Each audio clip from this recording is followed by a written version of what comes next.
contoh, jangan kau marah, jangan kau marah. Contoh, lempox, ngelem. Jangan kau ketawa. Lem toh, nah campur lem Korea. Tidak mau terbuka mulutnya. Pas ngelem, mabuk setengah. Dia ambil naik motor. Bayangkan kalau orang mabuk setengah naik motor, dia listrik dikira aspal. Pak, mati kafir kodongo. Makanya anak muda, silakan kau jadi anak gaul, anak band-band, anak motor-motor, anak skater, silakan. Tapi jangan dekati yang namanya minuman keras. Vodka, whisky, Jennifer, Donald, topi miring. Saya baca. Tuh, mati. Siapa lagi yang bisa mati dalam keadaan kafir? Contoh aja ini, jangan marah. Sabung ayam. Ada juga di sini. Didapat sama polisi, kejar sama polisi. Jangan lari.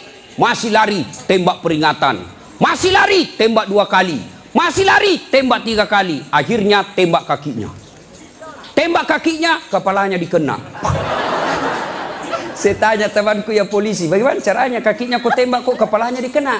Dia bilang soalnya waktu tembak dia jongkok. Pantas. Ini jangan kau musuhi polisi, cowok. Oi, kau kira enak? Kau kira enak kalau hidupmu tidak ada polisi di Indonesia? Rumahmu dirampok, istrimu dibunuh, anak gadismu diperkosa, hartamu dijarah, kau datang ke polisi. Tolong polisi, tegakkan hukum, cari pelakunya. Apa kata polisi? Mohon maaf, baru saja polsek bubar. Jangan ketawa, saya serius ini. Toh, pun kalau ada polisi yang minta-minta uang di jalan, biar anak SMP diminta juga uangnya, itu bukan polisi Indonesia, polisi film India.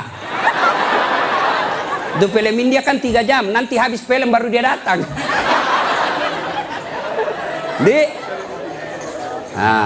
Jadi bisa jadi kita beragama Islam, tapi kemungkinan juga bisa jadi kita matinya dalam keadaan kafir. Wa qala idzan, Allah kemudian berfirman, bismillahirrahmanirrahim. Ya ayyuhalladzina amanu dukhulu fis silmi kaffatan wa la tattabi'u khutuwatis syaitan innahu lakum adu mubin. Wahai orang-orang yang beriman, masuklah engkau ke dalam Islam secara sempurna, bukan Islam pencitraan, bukan Islam pilpres, bukan Islam pilcaleg, tapi Islamlah secara benar. Itu caleg kalau mau dipilih pasang baleho. Pasang baleho, takbir, fotonya dibalik kepalanya, siap jungkir balik untuk rakyat, pret. Beleng-beleng. Tidak. Islamlah secara benar. Wala tattabi'u khutuwatis syaitan. Dan janganlah engkau ikuti langkah-langkah setan, karena sesungguhnya setan itu musuh yang nyata bagi kalian. Musuh kalian bukan ulama, musuh kalian bukan ustadz, musuh kalian bukan tentara, musuh kalian bukan polisi, musuh kalian bukan mahasiswa, musuh kalian adalah setan, dan setan itu musuh yang nyata bagi kalian. Kalau saya ceramah seperti ini, ada enggak setan di tengah-tengah kita? Ada. Orang ceramah masa ada setan? Ada, setannya bukan pocong. Tapi apa setan yang ada di tengah-tengah kita? Bentuknya handphone. Apa ibu? Orang sudah ceramah masih sibuk juga. Sudah 55 umurnya siaran langsung juga.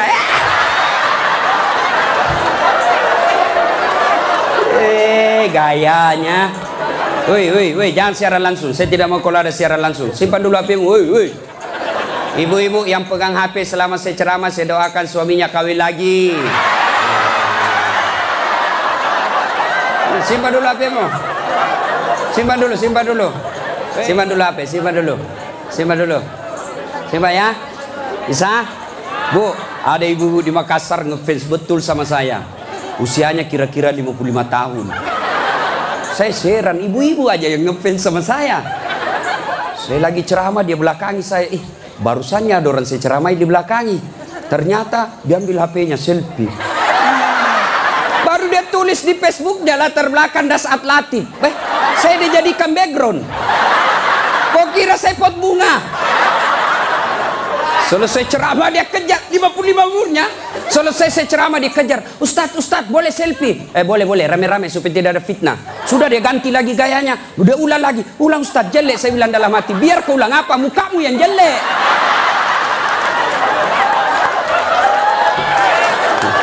Selesai selfie, langsung dia bilang, Ustadz boleh cium? Hah? Haram, tidak boleh. Tidak nafsu Ustadz, cari barakah. Haram. Coba kau masih muda.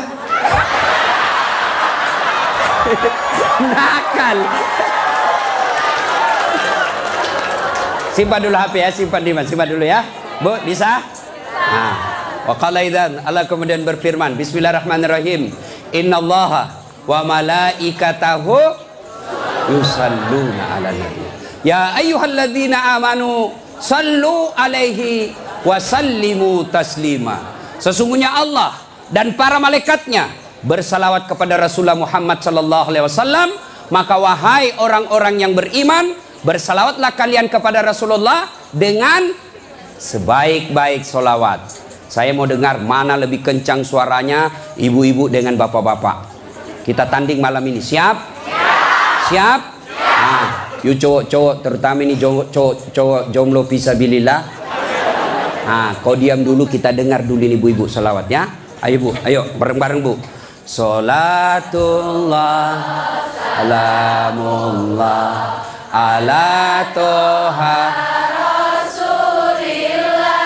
Salatullah salamullah ala Yasin. Alhamdulillah. Ini bukan kencang, ini namanya syahdu. Suara begini yang kasih nafsu laki-laki. Makanya cewek, kalau kau ditelepon cowok, jangan kau kasih syahdu suaramu. Assalamualaikum, waalaikumsalam. Bagaimana orang tak nafsu sama kau? Lagi di mana dek? Di rumah aja kak. Kau tegas dong. Sebagai cewek muslimah, jangan kau mendayu-dayu. Assalamualaikum, waalaikumsalam.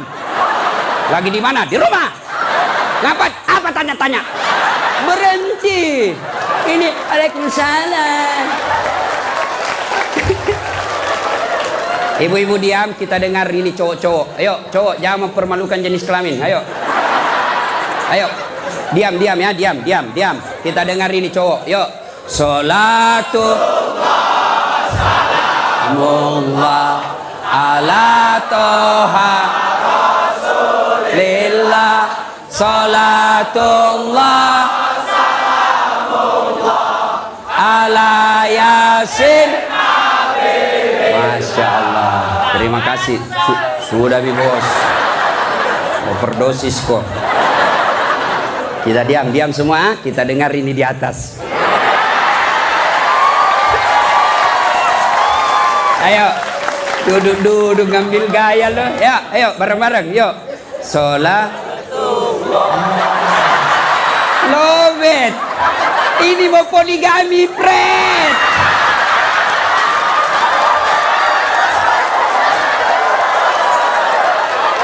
Nah, ayo bareng-bareng semua, yuk. Salatullah salamullah ala toha Rasulillah. Salatullah salamullah ala Yasin Habibillah. Alhamdulillah, terima kasih. Dek, bisa ndak bedakan tadi mana suara cewek, mana suara laki-laki? Bisa. Kenapa bisa? Karena Allah kasih kita telinga yang lengkap sensor pembedanya. Dia bisa bedakan mana bunyi handphone, mana bunyi kentut. Tanpa kau pernah kursus. Woi cewek, mau ndak saya kasih handphone iPhone X Max 512 giga? Mau? Gratis, mau? Mau mana? Mau. Tapi pulsanya 5 juta ibu, mau? Tapi begitu saya kasih langsung tuli. Nah, mau diapa handphone kalau kau sudah tuli? Halo. Rusak lagi nih HP. Halo, buka HP rusak, telingamu masalah. Berarti yang mahal bukan jaringan, yang mahal bukan seluler, yang bukan handphone yang mahal. Apa yang mahal? Telinga. Allah kasih kau gratis, tidak perlu kau bayar. Hebatnya lagi di telinga, ya. Tempatnya kiri kanan proporsional. Bagaimana seandainya telingamu satu di bawah pantat? Halo, ya Ustadz. Lagi di mana? Di rumahnya Ustadz. Ayo. Repot toh? Ya, repot. Makanya kita ucapkan alhamdulillah. Alhamdulillah. Woi, cowok. Woi. Mau saya kasih ini kamera, mahal ini kalau dikumpul semua, ratusan juta ini. Saya mengajar mata kuliah fotografi di UNAS. Nih, ya. Kalau kau mau ngambil gambar, kau harus tahu berapa megapiksel kekuatan kamera kamu. Kau harus tahu berapa kekuatan cahaya di tempat itu. Kau harus tahu berapa kecepatan angin ketika ada kau ambil gambar. Kau harus tahu berapa jarak dari matamu dengan objek yang kau akan ambil. Apa ini kamera yang mahal? Bukan. Apa yang mahal? Mata. Allah kasih kau gratis, tidak perlu kau bayar. Hebatnya lagi di mata, begitu kau buka otomatis autofokus. Tidak perlu kau putar. Siapa ini? Oh, ternyata Felix Xiao. Wah, tidak perlu Pak. Otomatis. Dan hebatnya lagi di mata, Allah kasih kau sensor. Dia bisa bedakan mana istri, mana tetangga. Coba bayangkan, seandainya tidak bisa dibedakan, tertukar istrimu. Kenapa malam minggu lain-lain rasanya ini? Ternyata Satpol PP. Makanya kita ucapkan alhamdulillah. Alhamdulillah. Bos, saya mengajar mata kuliah public speaking. Nah, praktikumnya itu pidato di depan saya. Wih, ada cewek, ada kawat di giginya. Saya biasanya di kampung pagar yang dikawat. Ini giginya dikawat. Saya tanya, apa namanya itu, Dek? Dia bilang behel. Oh. Lidah Sulawesi ini, Bos. Jangan kau paksa saya menjadi lidah Solo. Hah? Mahal itu, Dek. Ini 20 juta. Wih, 1 kali umroh. Disimpan di giginya. Saya tanya, sini kau dulu cewek. Kau kira itu behelmu yang mahal? Bukan, tapi apa? Gigi. Biar kau mau pasang behel harga 100 juta, ndak ada gigimu, apa kau mau kawan? Ayo, berarti yang mahal gigi. Hebatnya lagi di gigi, tumbuh dan panjangnya dibatasi.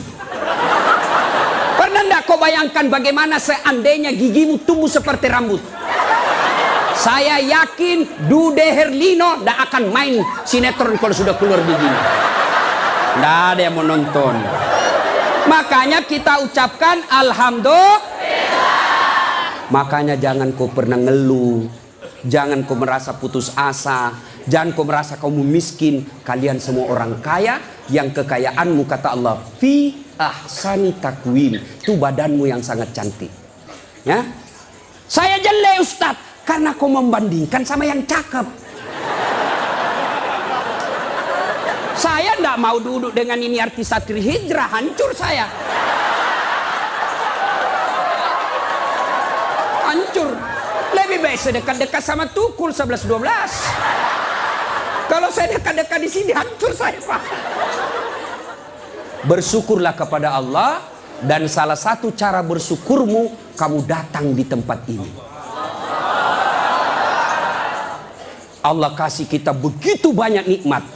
Sehingga Rasulullah pernah sujud, meneteskan air mata dalam sujudnya. Lalu Umar bertanya, ya Rasulullah, kenapa kau meneteskan air mata? Kata Nabi, karena saya tidak bisa membayar nikmat Allah dengan ibadah yang saya lakukan. Adakah yang bisa mengalahkan ibadahnya Nabi?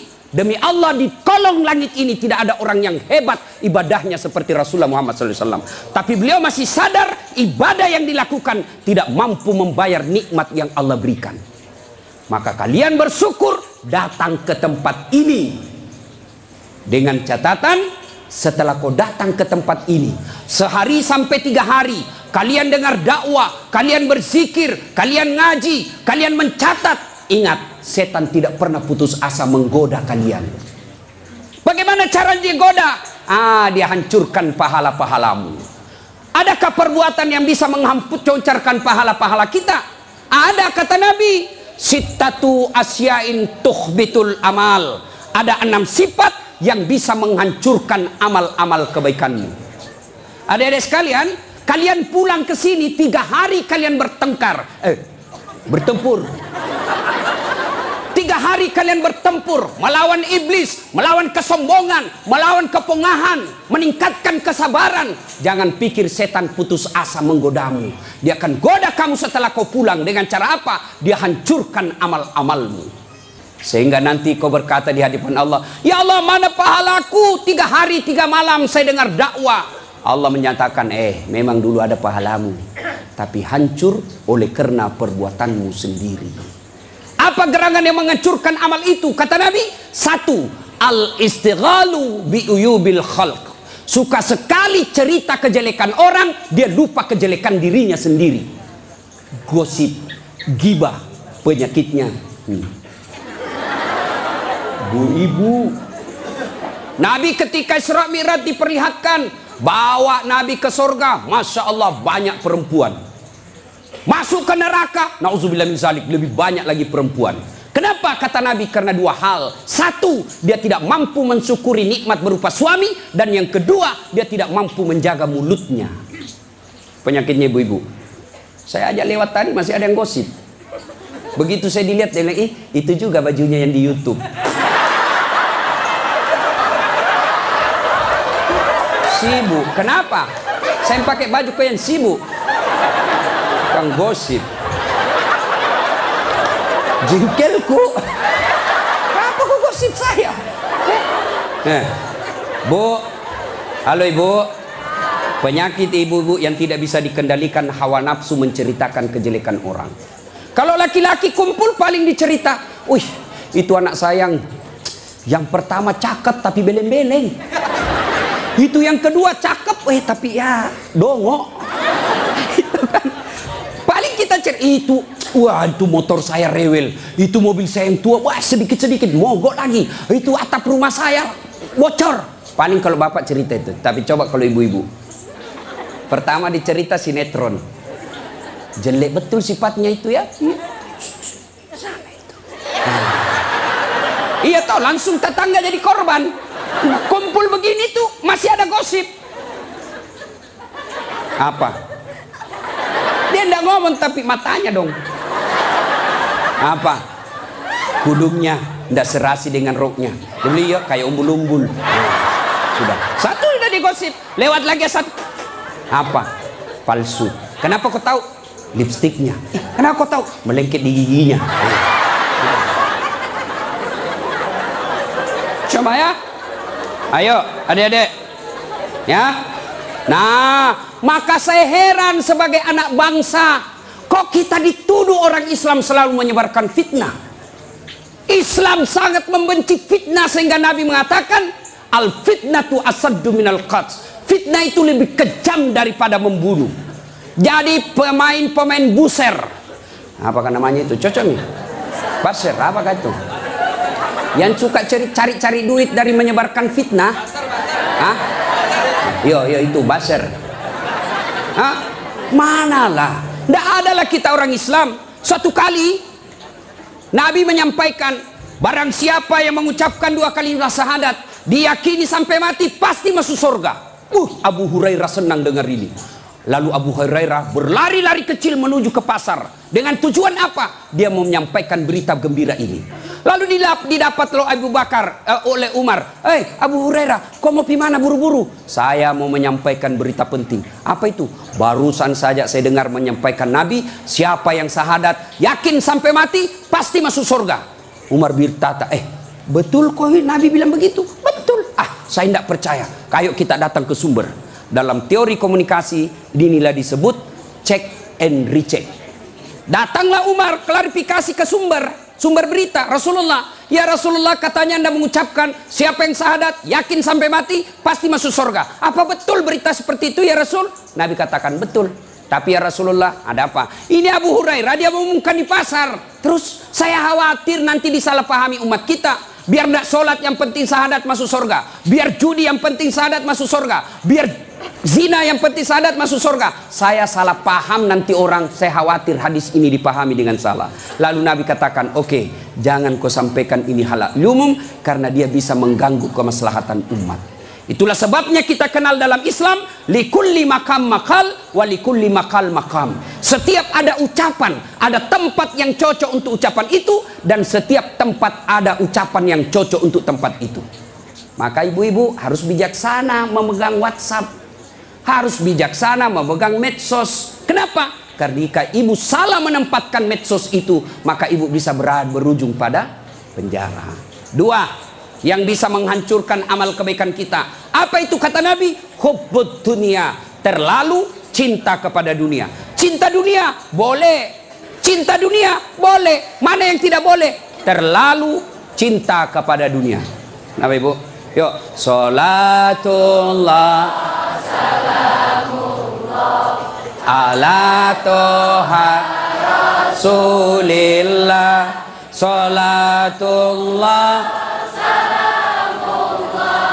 ala yasin habibillah. Cinta dunia. Mana cinta dunia? Satu, menganggap enteng ibadah. Hayya 'alas shalah. Sebentar, masih panjang waktu duhur. Ini kan sampai jam 3. Cinta dunia. Mana lagi cinta dunia? Ini paling banyak cewek. Mukanya dia tidak terima dengan ikhlas. Mukanya dikira tembok, coklat, biru, abu-abu, krem. Sekarang cewek kan banyak palsu. Bulu matanya panjang, palsu. Matanya biru, palsu. Bibirnya merah, palsu. Pantatnya gabus, palsu. Itu terlalu cinta dunia. Perempuan kan sekarang bingung saya lihat. Rambutnya panjang, mau dikasih keriting. Yang keriting rambutnya dia kasih lurus. Iya kan? Allah sudah kasih yang baik, dia tidak syukuri. Begitu mulai putih rambutnya, stres, dia kasih semer. Kena matamu, cinta. Karena waktu yang sangat terbatas. Yang ketiga, apalagi yang bisa menghancurkan amal ibadah kita? Qillatul haya, kurang rasa malu. Oh, ini banyak di Indonesia. Anggota DPR malu dong, sudah digaji oleh rakyat, uang rakyat, kalian tidur saja. Dedek, pernah dengar cerita anggota DPR di akhirat? Hah? Jadi anggota DPR kan ada penghafal Quran, masuk dalam surga. Begitu masuk dalam surga dilihat, kok banyak anggota DPR di sini? Di negaraku banyak di OTT karena korupsi. Dia pergi protes sama malaikat penjaga surga. Malaikat, kenapa banyak ini masuk anggota dewan dalam surga? Di negara saya banyak yang korupsi. Dia bilang penjaga surga, dah sok ribut. Kenapa? Dia cuma reses, sebentar lagi pulang ke tempat asalnya.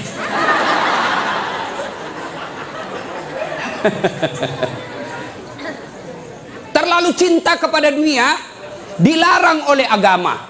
Maka oleh sebab itu kita diberikan hanya syukuri nikmat yang Allah berikan. Yang ketiga, qillatul haya, kurang rasa malu. Malu dong menyebarkan fitnah. Malu dong jadi artis tapi menyebarkan syahwat. Malu dong jadi pejabat tapi korup. Malu dong jadi kontraktor tapi rampok. Pernah dengar cerita kontraktor di akhirat? Hah? Oh, ini penghuni akhir, penghuni surga sama penghuni neraka baku SMS-an dia. Bilang penghuni surga, "Mas bro, bagaimana kabarmu di situ?" "Bah, tidak ada enak di sini. Di blender terus kita di sini. Tidak ada jam istirahat." "Kau di situ bagaimana kabarmu di surga?" "Masya Allah, enak betul. 1 laki-laki 7 bidadari." Bayangkan Pak, 7. Dan itu bidadari tidak pernah kentut. Seperti istri kita di rumah 7 kali kentut 1 hari. Tidak pernah kentut. Perawan terus. 7 bidadari. Sampai jam berapa?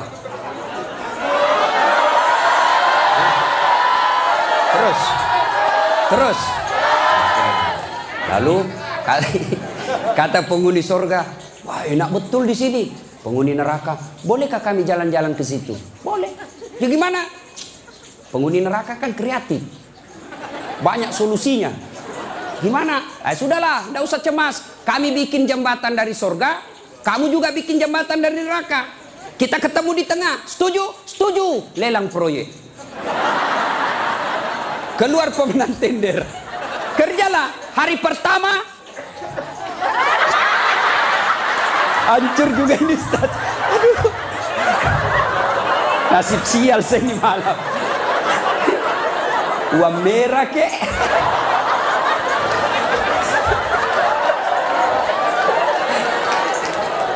Jauh-jauh dari Sulawesi 10.000.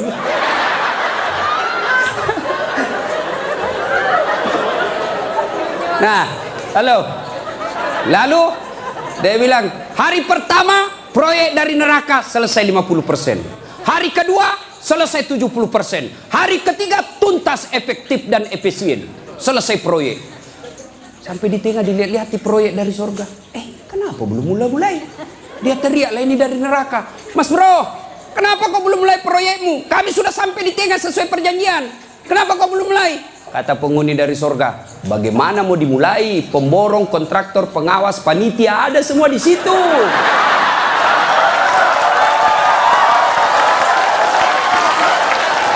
Di sini penghafal Quran aja di sini. Nggak tahu hitung proyek, salah-salah kalkulatornya. Ya, cinta dunia, ya, kurang rasa malu. Mana lagi yang kurang rasa malu? Kalian cewek. Ayo, ibu-ibu hadir di sini, alhamdulillah. Tapi tolong yang paling banyak kurang rasa malunya sekarang perempuan. Mulai dari cara berpakaiannya. Kata Nabi, suatu waktu nanti perempuan berpakaian tapi telanjang dan mereka menyukainya. Berpakaian tapi telanjang dan anehnya mereka suka. Mana disebut berpakaian tapi telanjang? Lihatlah sekarang. Saya selalu istilahkan, lebih susah lihat paha ayam kampung daripada paha cewek. Yang ketawa, saya serius ini. Coba lihat paha ayam kampung. Bapak harus kembali kampung dulu. Namanya ayam kampung, jadi kita harus kampung dulu. Iya toh? Sampai di kampung, kau sudah lihat pahanya ayam? Tidak. Kau beli dulu 100.000. Sudah kau beli, sudah kau lihat pahanya? Belum. Kau kejar dulu 1 jam. Begitu kau mau tangkap, dia terbang. 1 jam dikejar, baru tangkap. Sudah kau tangkap, sudah lihat pahanya? Belum. Kau potong dulu dengan ucapan Bismillahirrahmanirrahim. Sudah kau potong, sudah lihat pahanya? Belum. Kau rebus dulu 15 menit air panas. Sudah kau rebus, sudah lihat pahanya? Belum. Baru dicabut. Baru kelihatan pahanya putih mulus. Balik kampung, kau keluar 100.000, kau kejar 1 jam, kau potong dengan kalimat basmalah, kau rendam 15 menit air panas, baru lihat pahanya yang putih. Ayam kampung.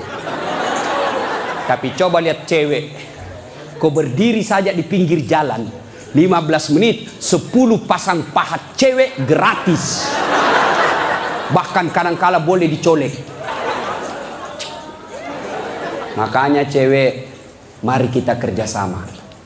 Kami laki-laki jaga mata, tapi tolong Anda cewek jaga akhlak. Biar kami setengah mati jaga mata, kalau kalian gentayangan habis amal kami.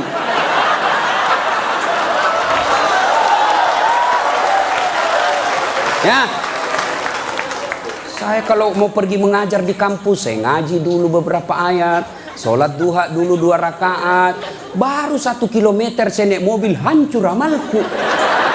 Sebelah kanan ketek, sebelah kiri dada, di depan paha. Nggak mungkinlah saya jalan terus begini, tiang listrik ku tabrak. Hei cewek, hei, mari kasihani mata kami. Dilihat haram, tidak dilihat barang bagus.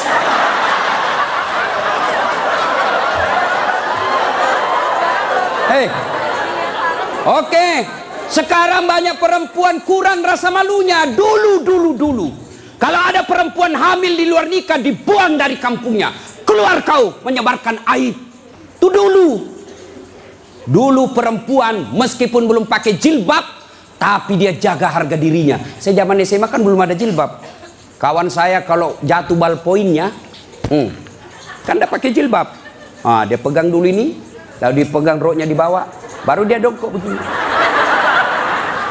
Dulu. Sekarang cewek dia sengaja memang itu pakai tipis kecil, jalan dia mau tabrak kita. Hancur. Maka kalian akhwat yang datang di sini pengajian selama 3 hari 3 malam, tolong selamatkan saudara-saudara kalian akhwat-akhwat supaya mereka tidak pakai begitu. Kalian tularkan itu jilbabmu kepada saudara-saudara semuslimah. Jangan kau biarkan mereka, dakwai mereka. Dia mau dengar atau tidak, kewajibanmu sampaikan, soal diamalkan urusan lain. Terutama juga yang pakai jilbab tapi tidak memenuhi syarat. Pakaian jilbab itu, pakaian menurut Islam itu ada 4 syaratnya. Nih dengar baik-baik yang mau bikin baju. 1 syarat pakaian itu nutup aurat. Alhamdulillah kalian semua nutup aurat. Mana auratnya perempuan? Seluruh anggota tubuhnya kecuali telapak tangan. Saat itu pakai jilbab kelihatan lehernya, tinggal lehernya dibakar nanti. Ya, kelihatan pahanya nanti dibakar. Kalau cewek masih enak dilihat. Ini ada juga orang tua, sudah mau ada cucunya. Pakaiannya saya tanya, Bu, kenapa pakai begitu? Ibu sudah tua. Dia bilang, ini baru ada, dulu waktu saya gadis tidak ada begini, Ustaz. Ini namanya bagus dikasih ibu, kasih STNK. Tahu STNK? Sudah tua, nakal kembali. Kasih itu STNK itu buru-buru gitu. Laki-laki mana auratnya? Pusat sampai lutut. Artinya adik-adik, kalian yang sudah mengaku diri hijrah, silahkan main futsal, silahkan main bola, silahkan olahraga, tapi tolong jangan kelihatan pahamu. Pahamu adalah dosa ketika kau kelihatan. Kau suruh saudara putrimu jilbab, kalian main bola kelihatan paha, dosa. Nggak ada nafsu lihat pahaku. Siapa bilang? Siapa tahu ada janda-janda tua sudah lama nggak lihat paha. Bisa jadi. Ya. Yang kedua, syarat pakaian menurut Quran, nutup aurat. Yang kedua, tidak mempertontonkan lekuk-lekuk tubuh. Ada orang pakai jilbab tapi bajunya sempit, susah jalannya. Coba lihat itu kalau ada pengantin, pakailah jilbab sakaratil maut. Yang 3 lapis, kuning, biru, abu-abu, dikasih kiri lagi sedikit. Ada talinya dia ikat-ikat dulu, 2 meter dia kasih di lehernya. Kasih dulu. Nah, mulai nggak bisa goyang tangannya. Bajunya sempit, roknya sempit. Jalanlah dia bilang suaminya, buru-buru ibu kita ketinggalan. Tunggu dulu Pak. Dongok. Itu namanya beleng-beleng. Tahu beleng-beleng? Dongok. Tahu dongok? Kau lah itu. Ayo.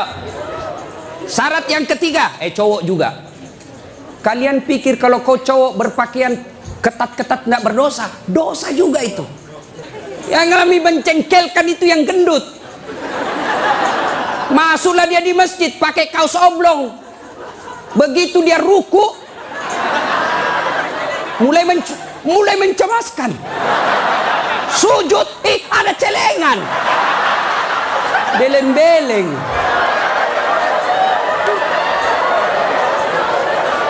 Nah, yang ketiga, syarat pakaian yang ketiga, saya ulang, tutup aurat, tidak mempertontonkan lekuk-lekuk tubuh. Yang ketiga, pantas.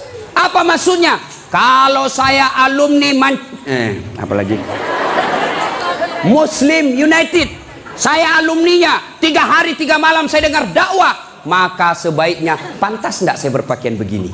Saya pengurus remaja masjid, pantas tidak saya berpakaian begini. Saya muslim terhormat, pantas tidak berpakaian begini. Saya pejabat, pantas tidak saya berpakaian begini. Saya muslimah, pantas tidak berpakaian begini. Tanya kepantasannya.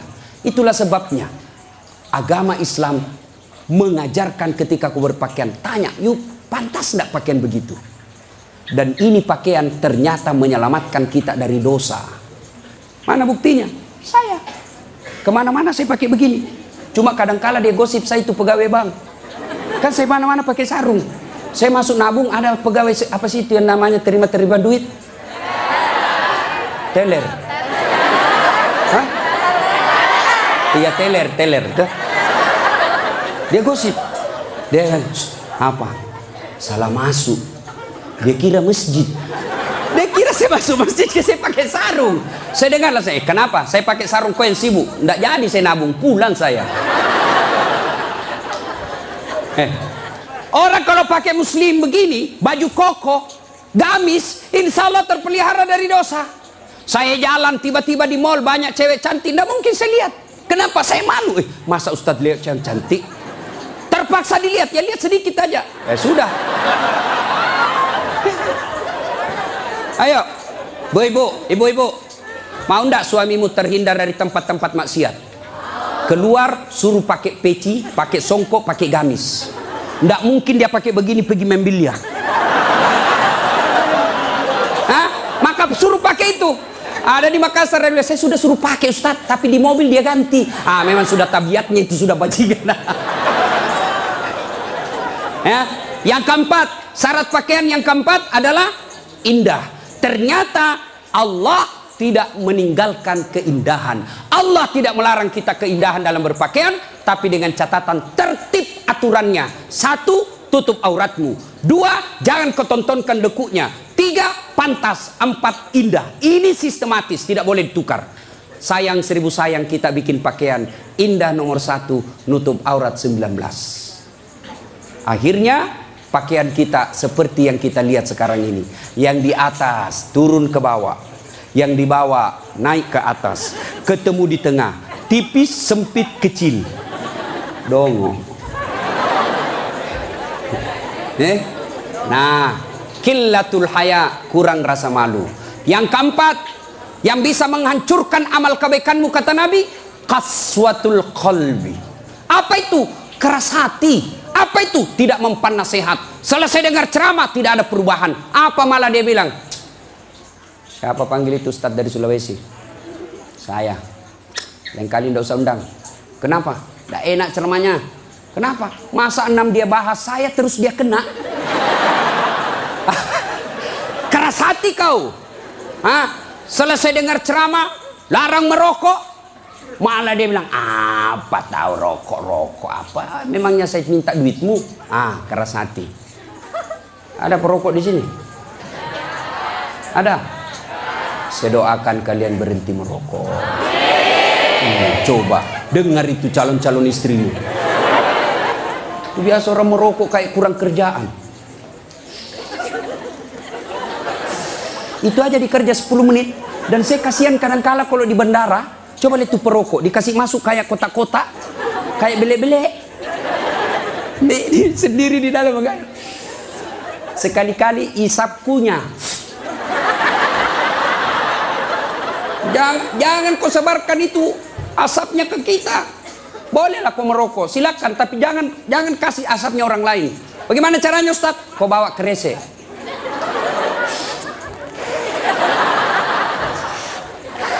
Itu bebas polusi. Ibu-ibu setuju enggak suaminya berhenti merokok? Kalian membenci 9 naga.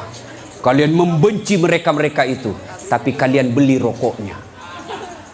Kalau kalian mau hancurkan mereka, berhenti kau merokok. Lebih baik itu rokokmu anak muda, kau tabung, lamar cewekmu. Kau juga cewek, jangan terlalu lama mau dipacari. Ini pacaran Islami Ustaz, pret. Pacaran syar'i. Mana ada pacaran syar'i cilaka? Dengar ini cewek. Kau sudah 2 tahun dipacari tidak dilamar-lamar, berhenti kau. Kasih tahu itu cowokmu. Motor aja dicicil 1 tahun sudah lunas. Kamu sudah 2 tahun dipacari tidak dilamar-lamar. Modal 10.000. Roti 1. Teh botol 1, autan 2. Modal 10.000 malam minggu.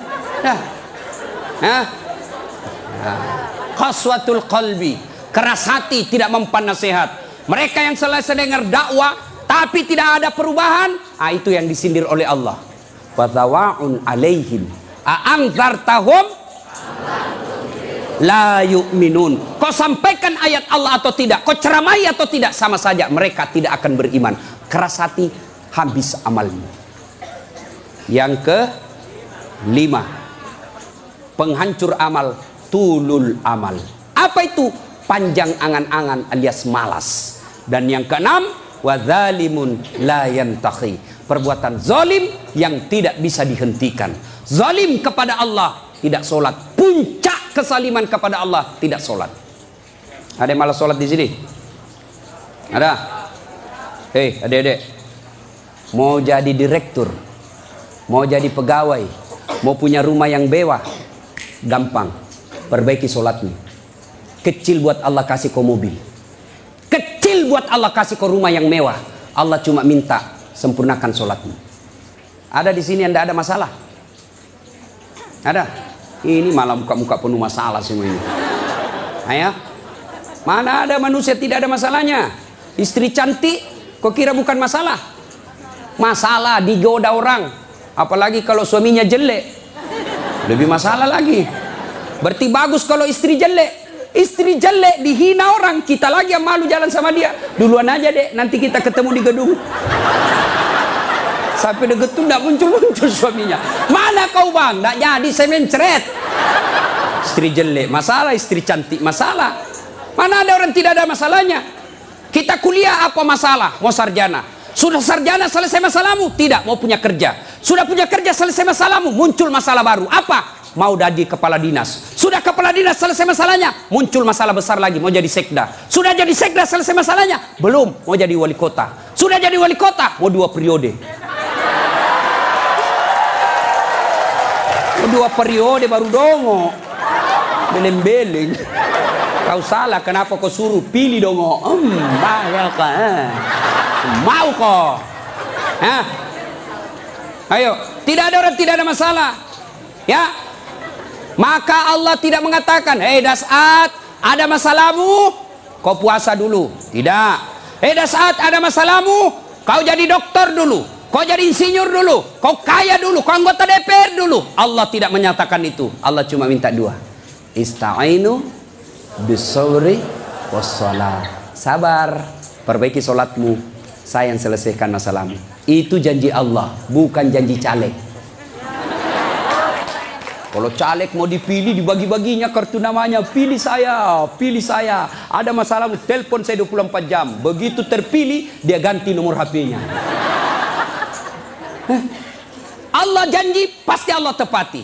Allah cuma minta, ada masalahmu cewek, kau risau soal jodoh, yuk perbaiki sholatmu. Hei cowok, ada masalahmu, kau sudah sarjana, tidak dapat kerja, yuk sempurnakan sholatmu. Saya sudah sholat Ustaz. Betul kau sholat tapi tidak ikhlas. Hayya 'alas shalah. Asar lagi. Barusan duhur, kau tidak ikhlas. Saya sudah sholat Ustaz. Betul kau sholat tapi main-main. Mana buktinya? Allahu Akbar. Alaikum. Ya kana mulian. Siratal ladzina. Kau ketawa karena kau bayangkan dirimu. Nah, siapa yang ngajar kau sholat begitu? Sampai ada yang tanya saya, ibu-ibu, Ustaz boleh enggak sholat? Panas Ustaz di rumah, enggak ada AC, enggak ada kipas. Sholat duhur boleh enggak tidak pakai BH? Boleh, tapi kau tidak beradab namanya. Boleh. Bayangkan kalau kau ruku. Yang ketawa cowok, ini barengan laki-laki perempuan. Boleh, tapi tidak beradab namanya. Itu kau tidak ikhlas. Saya sholat Ustaz, betul kau sholat. Tapi sholatmu ya tidak seperlunya. Ayo juga sholat Allah.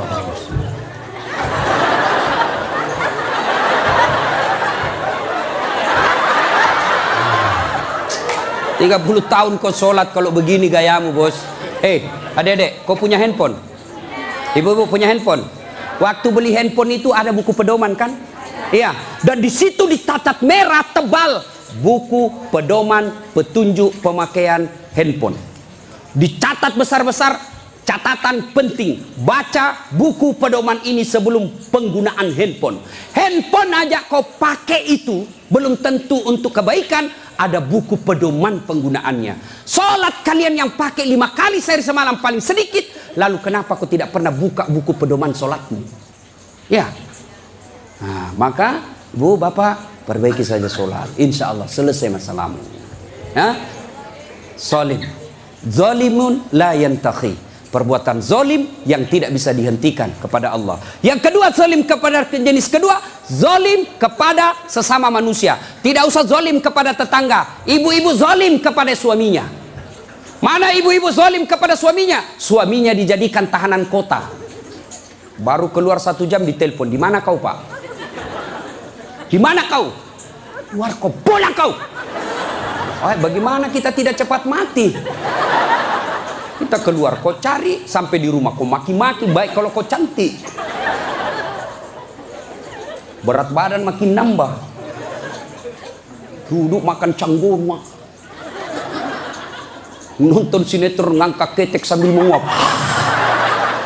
Kita di jalan semua harum cewek-cewek, sampai di rumah la haula wala quwwata illa billah. Suami zalim kepada istrinya.